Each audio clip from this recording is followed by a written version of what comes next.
padi kalian sudah bunting, jangan anggap remeh fase ini. Salah perlakuan bisa bikin panen gagal total loh. Waspadai hama beluk dan penyakit belas, karena keduanya datang diam-diam tapi mematikan. Di video ini, saya akan bongkar cara perawatan padi bunting yang benar supaya malai keluar serempak, bulirnya bernas, dan panennya luar biasa. Halo Sobat Tani, selamat datang kembali di channel Gyarta Tani, tempat belajar dan kumpulnya petani masa kini. Semoga Anda semua dalam keadaan sehat dan lahan padinya dalam kondisi terbaik. Hari ini kita akan membahas satu topik yang sangat penting, khususnya bagi kalian yang saat ini padinya sudah memasuki usia 45 hari setelah tanam, atau yang biasa kita sebut sebagai fase bunting. Fase ini adalah masa-masa paling menentukan ya. Kalau kita salah langkah, baik dalam pemupukan, pengendalian hama, atau pemberian hormon, maka hasil panen bisa sangat mengecewakan lo. Nah, disinilah peran kita sebagai petani cerdas dibutuhkan. Kita harus tahu kapan waktu yang tepat, apa saja yang harus diberikan, dan bagaimana caranya agar tanaman padi bisa menghasilkan bulir yang padat, sehat, dan serempak. Nah, fase bunting pada padi ditandai dengan munculnya bakal malai di dalam batang. Tapi yang sering tidak disadari oleh petani adalah bahwa serangan hama dan penyakit paling berat justru terjadi di saat-saat ini. Hama penggerek batang atau yang sering disebut beluk akan mulai aktif menyerang. Tanaman terlihat sehat dari luar, tapi di dalam batangnya kosong. Lalu penyakit blas, terutama blas leher, menyerang bagian leher malai. Akibatnya, malai bisa patah, tidak bisa mengisi bulir, dan hasil panen turun drastis. Oleh karena itu, kita harus melindungi tanaman dari dalam dan luar secara bersamaan. Ini dia strategi penyemprotan tepat di usia 45 HST.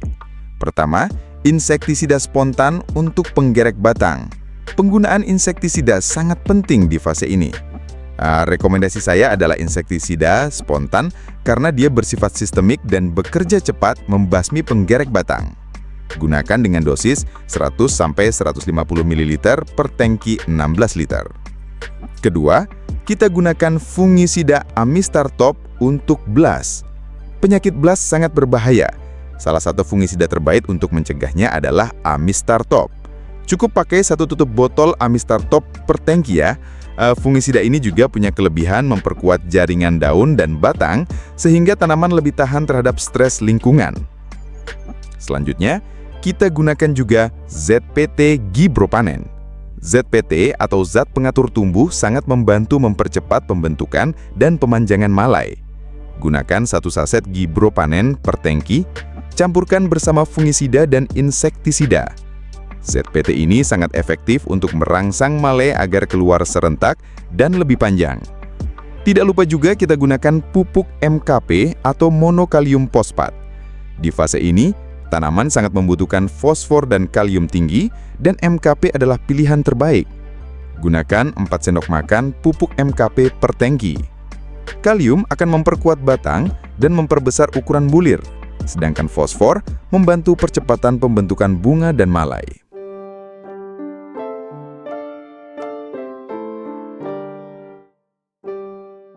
Nah, semua bahan tadi bisa dicampur dalam 1 tangki, asalkan urutan pencampuran dan cara semprotnya benar.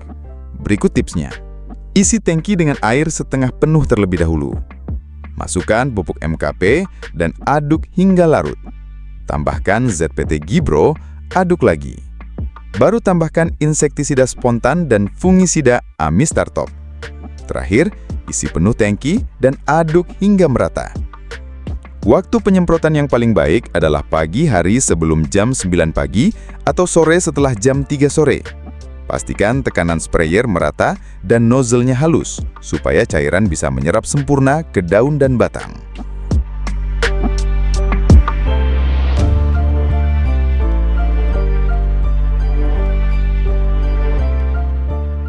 Nah, sudah banyak petani yang sudah menerapkan cara ini, melaporkan banyak hal positif.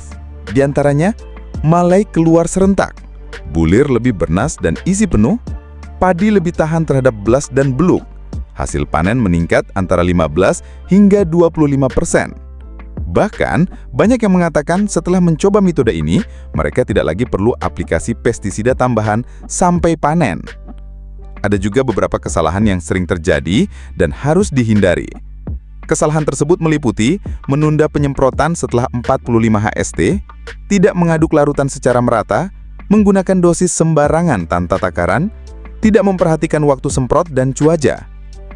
Ingat, padi di fase bunting sangat sensitif. Satu kesalahan kecil saja bisa berdampak besar ya.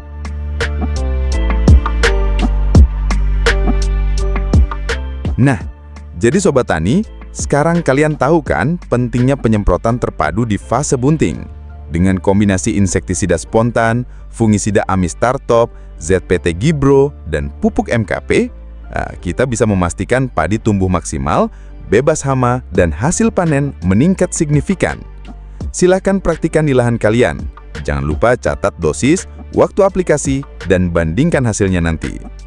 Kalau video ini bermanfaat, jangan lupa klik like, share ke grup petani kalian, dan subscribe channel ini untuk tips pertanian lainnya. Sampai jumpa di video selanjutnya. Saya Eko, terima kasih sudah menonton hingga akhir, dan salam sukses petani Indonesia.